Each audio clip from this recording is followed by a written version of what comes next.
Write an expression for the sequence of operations described below. 8 increased by the quotient of 7 and 10.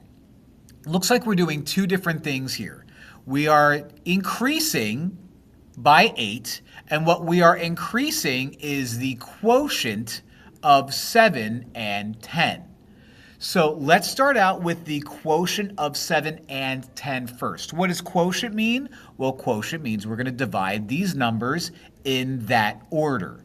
So the quotient of 7 and 10 is 7 divided by 10.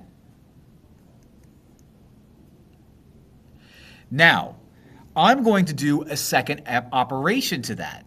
Whenever you do a second operation to a first operation, you have to wrap the first operation in parentheses. Now, if we're going to have 8 increased by that, increased means we're adding. So 8 increased by this is going to be 8 plus that. So let me write it out. 8 plus parentheses 7 divided by 10 closed parentheses. And that is our expression.